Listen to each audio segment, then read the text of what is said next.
പ്രകാശൻ ചേട്ടാ. സുലു. പ്രകാശൻ ചേട്ടാ. നീണ്ട 2 വർഷത്തെ കാത്തിരിപ്പിന് ശേഷം സുലുവിന്റെ പ്രകാശൻ ചേട്ടൻ ഗൾഫിൽ നിന്നും എത്തി. അങ്ങനെ ഇന്നലെ നമ്മൾ ഊട്ടിക്ക് പോയി. ഇന്ന് നമ്മൾ നല്ലൊരു അടിപൊളി ബീച്ചിൽ പോയി. ബീച്ച് കാണാൻ പോയി. ഇന്നലെ ഞാൻ കിടന്നുറങ്ങിയപ്പോ മുതൽ ആലോചിക്കുക, എന്തേട്ടാ ഈ കടലിലെ വെള്ളത്തിലാരാ ഇത്ര സോപ്പ് പൊടി കലക്കിയേക്കണേന്ന്. അത് ശരിയാ. അതെന്താ ചേട്ടൻ അങ്ങനെ നീ തോന്നി? കണ്ടില്ലേ തിരമാലയൊക്കെ ഇങ്ങനെ പതഞ്ഞു പൊങ്ങി കയറി വരുന്നത്? ചേട്ടാ എനിക്കൊരു സംശയമുണ്ട്. ഈ കടലിലെ വെള്ളം പുഴയിലെ വെള്ളം നമ്മൾ എങ്ങനെ പെട്ടെന്ന് തിരിച്ചറിയുന്നേ? സിമ്പിൾ അല്ലേ? ആദ്യം നമ്മൾ 2 ഗ്ലാസ് എടുക്കുക. ഒരു ഗ്ലാസ്സിൽ കടലിലെ വെള്ളം എടുക്കുക, മറ്റേ ഗ്ലാസ്സിൽ പുഴയിലെ വെള്ളം എടുക്കുക. എന്നിട്ട് ഗ്ലാസ്സിലേക്ക് സൂക്ഷിച്ചു നോക്കുക. അപ്പോൾ കടലിലെ വെള്ളം നിറച്ച ഗ്ലാസ്സിൽ തിരമാല ഇങ്ങനെ അടിച്ചുകൊണ്ടിരിക്കും, മറ്റേ ഗ്ലാസ്സിൽ അരകാണ് കിടക്കും. മോളെ സുലു, എനിക്കൊരു ഐഡിയ. നമുക്ക് ഈ തോട്ടിച്ചാടി മുങ്ങി കുളിച്ചാലോ? അയ്യോ ഞാനില്ല. അതെന്താ? ഇവിടെ നിൽക്കുന്ന നാട്ടുകാർ മൊത്തം കാണത്തില്ലേ? നമുക്ക് വല്ല 5 സ്റ്റാർ ഹോട്ടലിൽ പോയി മുറിയെടുത്തേ അവിടുത്തെ ബാത്റൂമിൽ കുളിക്കാം. അയ്യടാ എടി, ഇവിടെ കുളിച്ച ഈ നിൽക്കുന്ന 10-12 പേരെ കാണുള്ളൂ. 5 സ്റ്റാർ ഹോട്ടലിലെ ബാത്റൂമിൽ കുളിച്ചാലേ ഈ ലോകം മൊത്തം കാണും നിന്റെ കുളിസീൻ. അറിയോ? ഒളി ക്യാമറ. എന്നാ നമുക്ക് അത് വേണ്ട. അല്ല നീന്തൽ അറിയോ ചേട്ടന്? അറിയോന്നോ? നീ എന്നെ കുറിച്ച് എന്താ വിചാരിച്ചേ? ദേ കണ്ടോ, കഴിഞ്ഞ ദിവസം ഭാരതപ്പുഴ നീന്തിയ പാടാ. അല്ല ഭാരതപ്പുഴ നീന്തിയ ചേട്ടൻ നെഞ്ചത്ത് എങ്ങനെ പാട് വരുന്നേ? ഈ വെള്ളമില്ലാത്ത പുഴയിൽ കിടന്ന് നീന്തി കഴിഞ്ഞാ പിന്നെ പാടുവരില്ലേ? ഒരു കാര്യം ചേട്ടാ, ചേട്ടനെ കിട്ടിയതിന്റെ ഭാഗ്യ. ഞാൻ അത്രയ്ക്ക് സുന്ദരനാണോ? അതുകൊണ്ടല്ല, ഈ വഴിയെ കൂടി പോകുന്ന ഒരൊറ്റ പെണ്ണ് പോലും ചേട്ടനെ നോക്കുന്നില്ലല്ലോ. ഈ സുലുവിന്റെ ഒരു കാര്യം. ചേട്ടാ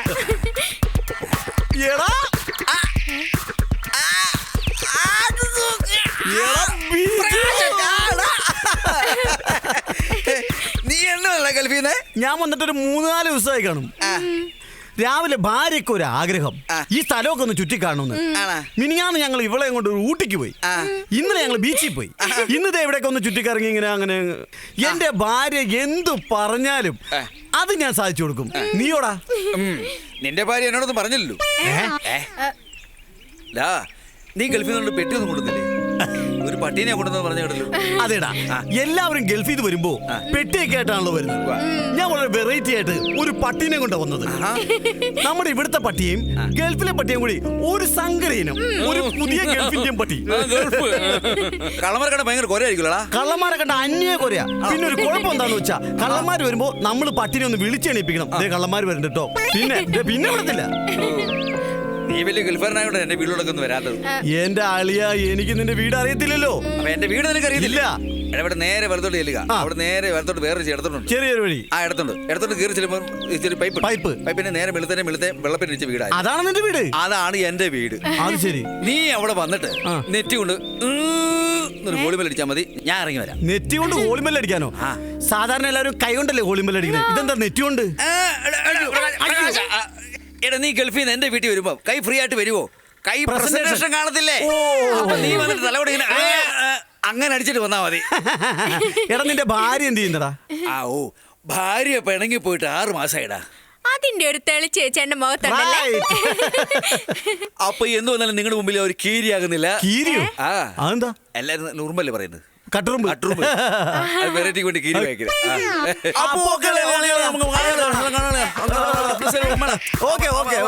രണ്ടുകൂടെ വരണം കേട്ടോ. ഇതിന് മനസ്സിലായോ? എന്റെ കൂടെ ചെറുപ്പത്തിൽ ഒന്നിച്ച് കളിച്ചു വളർന്നവനല്ലേ? ഓ, ഇവിടെ ഇരുന്നിട്ട് ഈ അലബലാദികളുടെ ശല്യം. നമുക്കൊരു പണിയാം. ഇത് അവിടെ കണ്ടോ, നല്ല വിജനമായ സ്ഥലം, ഒരാളും ഇല്ല അവിടെ. അവിടെ പോയിരിക്കാം. എന്റെ അമ്മേ, നടന്ന് മനുഷ്യന്റെ ഊപ്പാട് വന്ന്. നമുക്ക് ഇവിടെ ഇരിക്കാം ചേട്ടാ, വിജനമായ സ്ഥലം. അതെ, ഇവിടെ ആവുമ്പോ നമ്മളെ ആരും ശല്യം ചെയ്യില്ല. അതെ, ഇരിക്കും. സുലു ചേട്ടാ, ഷാജഹാൻ ചക്രവർത്തി മുംതാസിന് വേണ്ടി താജ്മഹൽ പണിയും. അതുപോലെ ചേട്ടൻ എനിക്ക് വേണ്ടി എന്ത് പണിയും? ഞാനൊരു താജ്മഹൽ പണിയാനായിട്ട് സ്ഥലമൊക്കെ മേടിച്ചിട്ടുണ്ട്. സത്യം? അതിന് നീ ഒന്ന് ചത്തിട്ടണ്ടേ? ഒന്ന് പോ ചേട്ടാ. പോ മുത്തേ. ഓ, പഞ്ചാര കെട്ടി. എന്താണ് അവിടെ പരിപാടി? ഞങ്ങൾ വെറുതെ ചുമ്മാ കാറ്റ് കൊള്ളായിരുന്നല്ലേ സാറേ. കൊള്ളാം, കാറ്റ് കൊള്ളാൻ. എഴുന്നേക്കണം. എന്റെ പൊന്നു സാറേ, ഇതെന്റെ ഭാര്യ. ഞാനും എന്റെ ഭാര്യയും പല സ്ഥലത്തിരിക്കും. അതിനെന്താ കുഴപ്പം?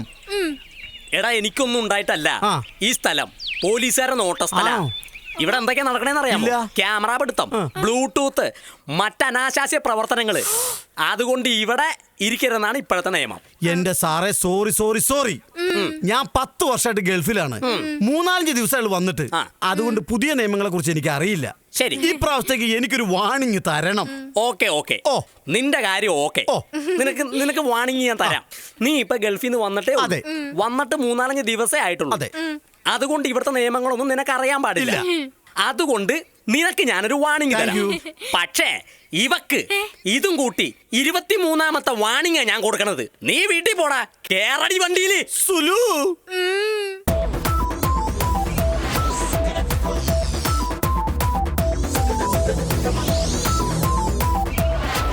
വായരേ, എടോ വായരേ, ഇവിടെ ആരുമില്ലേ? നീലകണ്ഠ, ആരാണ് ഇവിടെ? ഓ, വാനരപ്പടയാണോ? നിങ്ങളോട് പറഞ്ഞിട്ടില്ല ഇങ്ങോട്ട് വരരുതെന്ന്. നല്ല രീതിയിൽ കഴിഞ്ഞിരുന്ന നീലകണ്ഠനെ കൊണ്ടുപോയി വഷളാക്കിയത് പോരെ. ഇനി നിങ്ങൾക്ക് എന്താണ് വേണ്ടത്? ഇതൊന്നും മിണ്ടാതിരിക്കാം. നമുക്ക് അറിയാലോ, എലക്ഷൻ അടുത്തു. ഇപ്പൊ നീലകണ്ഠ ആത്തിരിക്കില്ല, വേണ്ടത് പുറത്തിറങ്ങി പ്രവർത്തിക്കണം. താല്പര്യമില്ലാഞ്ഞിട്ടല്ല, മനസ്സനുവദിക്കണില്ല.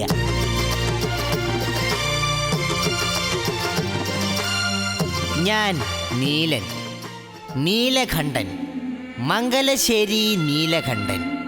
ഭരണപക്ഷത്തിൻ്റെയും പ്രതിപക്ഷത്തിൻ്റെയും കണ്ണില് കുരുവായി കേരളത്തിലെ ജനങ്ങളെ ചിരിപ്പിക്കാൻ വേണ്ടി മാത്രം പിറവിയെടുത്ത ഒരു പാഴ്ജന്മം. എന്തിനാണ് നീല ഇതെല്ലാം പറഞ്ഞ് ഞങ്ങളെ സന്തോഷിപ്പിക്കുന്നത്, വിഷമിപ്പിക്കുന്നത്? ഇതെല്ലാം എല്ലാവർക്കും അറിയുന്ന കാര്യമല്ലേ? അറിയാം, എന്നാലും ഇത് ഭസ്മിക്കണ്ണ് നീലകണ്ഠ. നമ്മളിപ്പം വന്നിരിക്കുന്നത് നമുക്ക് സന്തോഷമുള്ള വാർത്തയായിട്ടാ. സന്തോഷമുള്ള വാർത്തയാണെന്ന് പറഞ്ഞ് നിങ്ങൾ വരും, പക്ഷേ കേട്ട് കഴിയുമ്പം അതെനിക്ക് സങ്കടമുള്ള വാർത്തയായിരിക്കും. നീല, every dog has A day എന്നല്ലേ കാരണവന്മാർ പറഞ്ഞിരിക്കുന്നത്? ഭാര്യരോട് ഞാൻ പലതവണ പറഞ്ഞിട്ടുണ്ട്, കാരണവർ എന്ന വാക്ക് ഈ വീട്ടിൽ ഉച്ചരിക്കരുതെന്ന്. ഒരു കാരണവർ കാരണമാണ് ഞാൻ ഈ ഗതിയിലായത്. അതൊക്കെ പോട്ടെ, എന്താ നിങ്ങൾക്ക് പറയാനുള്ള സന്തോഷ വാർത്ത?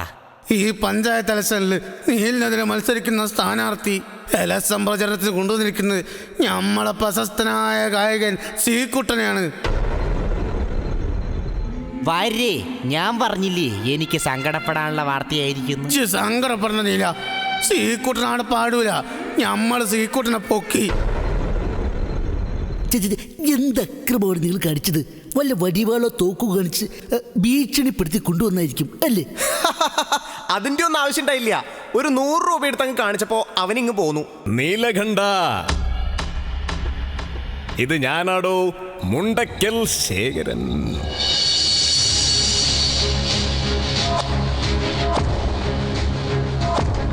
കഴിഞ്ഞ വർഷത്തെ ഇലക്ഷൻ താൻ കുളമാക്കി. പക്ഷേ ഈ വർഷം ഞാൻ നിന്നെ തോൽപ്പിക്കാൻ പോകുകയാണ്. അതല്ല, കള്ളവോട്ടു ചെയ്ത് ജയിക്കാനെങ്ങാനും നീ ശ്രമിച്ചാൽ നീലയോ, അപ്പോൾ താൻ വീണ്ടും പാർട്ടി മാറിയോ? ശേഖര, ഇവിടെയുള്ള ഊച്ചാളി രാഷ്ട്രീയക്കാർ പറയുന്നത് പോലെ വാർഡ് മാറ്റിക്കളയുമെന്നോ ഐഡന്റിറ്റി കാർഡ് കത്തിച്ച് കളയുന്നൊന്നും ഞാൻ പറയില്ല. തട്ടിക്കളയും, അത്രയ്ക്ക് ആൾബലമുണ്ട് എനിക്ക്. ഇതാ നോക്ക്. ആരുമില്ലല്ലോ. വാര്യരെ, തന്റെ കാരിയറായ വാര്യര് വരെ മുങ്ങിയല്ലോ നീല. ആരുമില്ലെങ്കിലും തന്നോട് മുട്ടാൻ ഞാൻ ഒറ്റയ്ക്ക് മതി.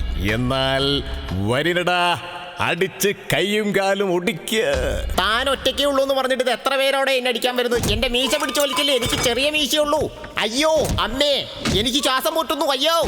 അയ്യോ നാവ് പിടിച്ചു വലിക്കില്ലേ, എനിക്ക് പിന്നെ കളവ് പറയാൻ പറ്റില്ല. അമ്മേ, മോഹങ്ങളെല്ലാം തകർന്നടിഞ്ഞു, പാർട്ടിയുമെന്നെ തഴഞ്ഞു. മോഹങ്ങളെല്ലാം തകർന്നടിഞ്ഞു, പാർട്ടിയുമെന്നെ തഴഞ്ഞു. പടുവിട്ടിയാവാൻ എന്തിനു വെറുതെ ഭൂമിയിൽ അവതരിച്ചു. എൻ്റെ ഉപഗ്രഹമായവർ ഉപദ്രവമായതു ഞാനറിയാൻ വൈകി. വാര്യരെ, എനിക്കൊരച്ഛനുണ്ടെന്നേ ഉള്ളൂ, ഒരു ഉപകാരമില്ല. ശരിക്കും ഒരച്ഛൻ്റെ സ്നേഹവും വാത്സല്യവും ഞാൻ അനുഭവിക്കുന്നത് വാര്യറിലൂടെയാണ്. എന്ത് വാര്യലിലൂടെയോ? വാര്യല്ലല്ല, താങ്കളിലൂടെ ഒരച്ഛൻ്റെ സ്ഥാനത്ത് നിർത്തി ഞാനൊന്ന് ചോദിച്ചോട്ടെ വാര്യരെ? എന്താ നീല ഈ പറയുന്നത്? നിനക്ക് എന്ത് വേണമെങ്കിലും എന്നോട് ചോദിച്ചൂടെ? എനിക്കൊരു 3 രൂപയുടെ മെമ്പർഷിപ്പ് തരുമോ? എന്നിട്ട് വേണം എൻ്റെ മെമ്പർഷിപ്പ് കൂടി കട്ട് ചെയ്യാൻ. വാര്യർക്കും എന്നെ വിശ്വാസമില്ല അല്ലേ? വിശ്വാസം ഇല്ലായിട്ടല്ല, വെറുതെ എന്തിനാ വേലിയിരിക്കുന്ന പാമ്പിനെടുത്ത് വേണ്ടാത്തടുത്ത് വെക്കുന്നത്? വന്നൂല്ലേ ഊരുതണ്ടി, ഇങ്ങോട്ട് വരിക. വയ്യടൂ, മാക്കാന്തവരുടെ ദേഹത്ത് പാണ്ടിലോട് കയറിയ പോലുള്ള കിടപ്പ് കാണാൻ എനിക്ക് വയ്യ. എവിടെയായിരുന്നു ഇത്രയും കാലം? തീർത്ഥാടനത്തിലായിരുന്നു. ഗുരുവായൂരിൽ നേരെ ഹൈക്കമാൻഡിൽ ചെന്ന് ഒരു ശയനപ്രവേശനം നടത്തി വരുന്ന വഴിയാണ്. എന്നിട്ട് എനിക്കൊന്നും കൊണ്ടുവന്നില്ലേ? മോണിയാജിക്ക് അർപ്പിച്ച നിവേദ്യത്തിന്റെ ബാക്കി ഇത്തിരി ഉണ്ട്, അത് ഈ പാദത്തിൽ അർപ്പിക്കാം.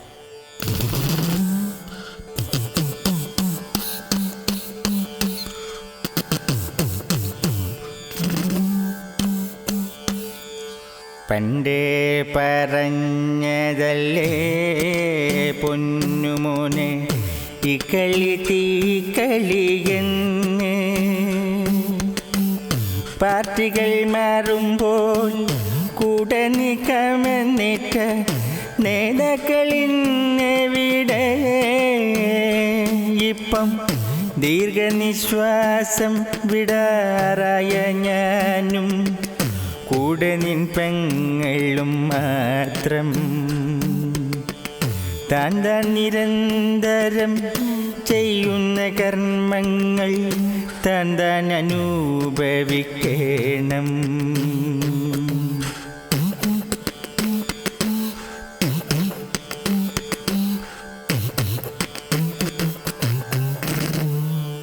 നിർത്തുക. ഗംഭീരായിട്ടുണ്ട്. ഒരാൾ തളർന്നു കിടക്കുമ്പോൾ സമർപ്പിക്കാൻ പറ്റിയ നിവേദ്യം. എന്താ ഞാനിപ്പോൾ തരിക? വാര്യരെ, ആ പട്ടിയൊന്ന് അഴിച്ചു വിടൂ.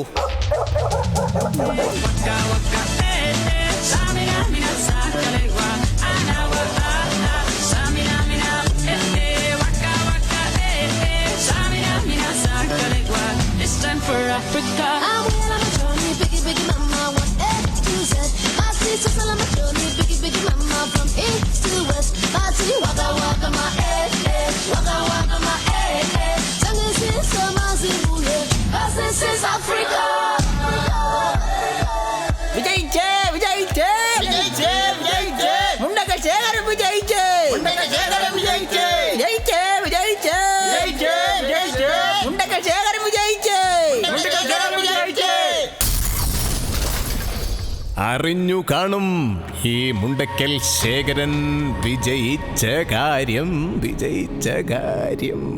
അതും വൻ ഭൂരിപക്ഷത്തിൽ. ഈ ഇലക്ഷനിൽ ഞാൻ ജയിച്ചാൽ താൻ എന്നെ എന്തൊക്കെയോ ചെയ്യുമെന്നും എന്തൊക്കെയോ കാണിക്കുമെന്നൊക്കെ പറഞ്ഞു കേട്ടു. അങ്ങനെയെങ്കിൽ ആ കളികളൊക്കെ കാണാനും ചില കളികളൊക്കെ പഠിപ്പിക്കുവാനുമാണ് ഞാനിപ്പോൾ വന്നിരിക്കുന്നത്. നീല, വേണ്ട, ഒന്നും ചെയ്യണ്ട. തോൽവി ഇതാദ്യമായിട്ടല്ലോ. താനൊന്നും മിണ്ടാതിരി. മുണ്ടക്കൽ ശേഖരൻ കീ, മുണ്ടക്കൽ ശേഖരൻ കീ. ശേഖര, താനൊരു കാര്യം മനസ്സിലാക്കണം. ഒരു കണക്കിന് എൻ്റെ അവസ്ഥയും തൻ്റെ അവസ്ഥയും ഒരുപോലെയാ. മനസ്സിലായില്ല. എന്നെ പാർട്ടിക്കാർ പുറത്തു നിന്ന് പാരവെക്കുന്നു, തന്നെ പാർട്ടിക്കാർ അകത്തു നിന്ന് പാരവെക്കുന്നു. ഇനിയെങ്കിലും താൻ 3 രൂപയുടെ ഒരു മെമ്പർഷിപ്പ് തന്ന് എന്നെ തൻ്റെ പാർട്ടിയിലേക്ക് എടുക്കണം. കെഞ്ചുകയാണ്, കാല് പിടിക്കുകയാണ്. താൻ ഇത്രയും പറഞ്ഞ സ്ഥിതിക്ക് ഏതായാലും ഞാനൊരു കാര്യം ചെയ്യാം. എൻ്റെ ഗ്രൂപ്പിൽ തനിക്ക് കൂടിയൊരു മെമ്പർഷിപ്പ് ഞാൻ തന്നിരിക്കുന്നു.